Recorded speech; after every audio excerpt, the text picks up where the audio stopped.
estamos aquí trayendo el calor popular de las luchas estudiantiles que desde el día lunes en Córdoba se manifiestan en actos, homenajes, ocupaciones, etcétera, reivindicando la razón y el sentido de la lucha en particular de Santiago Pampillón, que cayera alevosamente baleado por la policía. Esta situación produce una alianza entre estudiantes y obreros que se convierte en el eje fundamental de las luchas sociales contra la dictadura.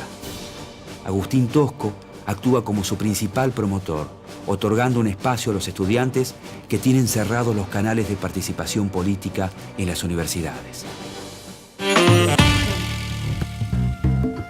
Hace unos días nada más hacíamos, Malvina, un programa referido a la reforma universitaria del 18 y hablábamos de que era la primera vez que estudiantes y obreros confluían en fuerzas para salir adelante, para generar un cambio, una revolución. Y acá se empieza a producir algo parecido, ¿no?, con la intervención de tu padre. Y porque la represión era muy grande y la policía mataba a los estudiantes. O sea, la represión era directamente a matar. Entonces los estudiantes estaban convulsionados y mi papá tenía la idea de un sindicalismo abierto.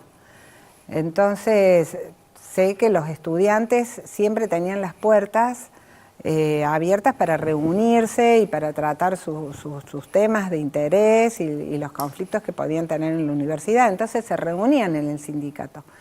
Y eso hace que los reclamos de una y de la otra parte confluyan y había una gran concientización en la sociedad también, ¿no?, en esos momentos.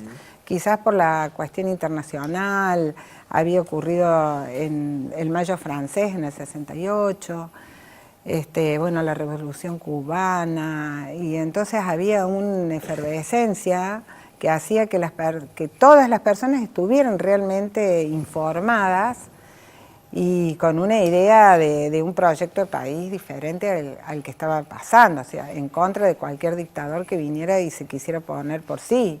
En los años de los 70 fueron, como vos dijiste, democracias, dictaduras, democracias, dictaduras. Y ser sindicalista en esa época había que... no sé, ¿cómo haces para compensar todo? Lo de él era extraordinario en eso, ¿no? Porque él entendía también que el sindicalismo no era solamente una herramienta que defendiera a los agremiados de su sindicato. Él entendía que el sindicalismo y el sindicato era una herramienta de transformación social que traspasaba, digamos, los intereses propios de los afiliados al gremio. Entonces tenía una acción transformadora en la sociedad. Por eso también se involucra con los estudiantes. Pero yo sé que mi padre en el año 69, previo al Cordobazo, él apoyaba a grupos de teatros, llevaba obras a los barrios, impulsaba que los jóvenes se acercaran a los barrios, llevando las obras de teatro que hacen también que toda la sociedad esté involucrada, que toda la sociedad se entere de lo que está ocurriendo y no que esté adormecida, digamos, sin darse cuenta de lo que verdaderamente ocurre. Decíamos, en 1968, el Mayo francés, acontecimientos que tienen que ver con lo ocurrido con la Revolución cubana, y en Argentina y en Córdoba se van sintiendo los efectos, Malvinas, de la división de la CGT. Vamos a conocer más. En 1968, las diferentes posturas frente al gobierno militar producen una división en la CGT nacional. Surge así una central paralela, la CGT de los argentinos, que sostiene una postura de confrontación con el gobierno de Onganía. Conducida por Raimundo Ongaro, la nueva CGT se hace fuerte en las provincias, especialmente en Córdoba, donde Tosco se convierte en su principal referente. A comienzos de 1969, los conflictos políticos y sociales se agravan. Surgen en todo el país actos de protesta y huelgas que son reprimidas con dureza. En mayo, la dictadura se cobra la vida de 3 estudiantes en Rosario y en Corrientes. En repudio a estas muertes, las 2 CGT nacionales convocan a un paro general para el viernes 30 de mayo. En Córdoba, durante el plenario de las 2 CGT, Tosco plantea que el paro se adelante un día y sea activo, es decir, que se realice con abandono de tareas y movilización. El 29 de mayo, trabajadores de distintas fábricas y de reparticiones públicas se dirigen al centro de la ciudad para participar de la protesta.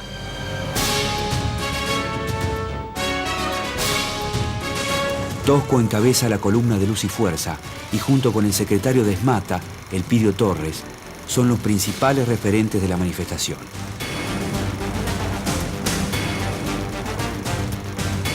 En pocas horas, obreros y estudiantes se enfrentan a las fuerzas de seguridad y desencadenan un estallido popular sin precedentes, que será conocido como el Cordobazo.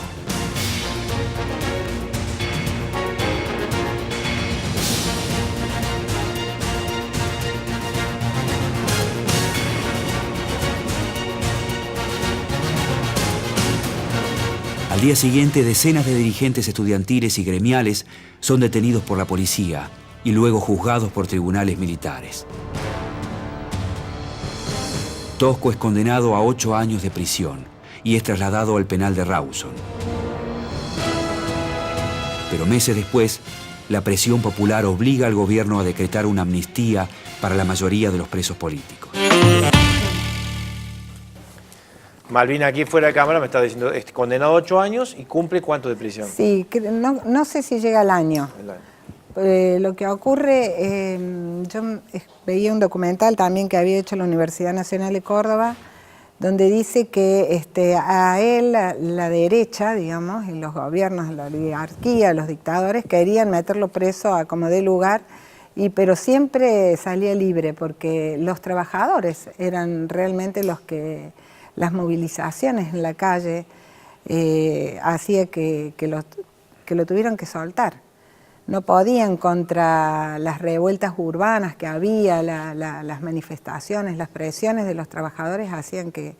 Era un pueblo cordobés muy concientizado. Además que, digamos, la tarea de mi papá lleva el reconocimiento de toda la sociedad. Porque él era un hombre transparente, él era un hombre sumamente honesto en su dialéctica, en el decir, en el hablar a la gente. No había, digamos, oscurantismos ni otro tipo de intereses.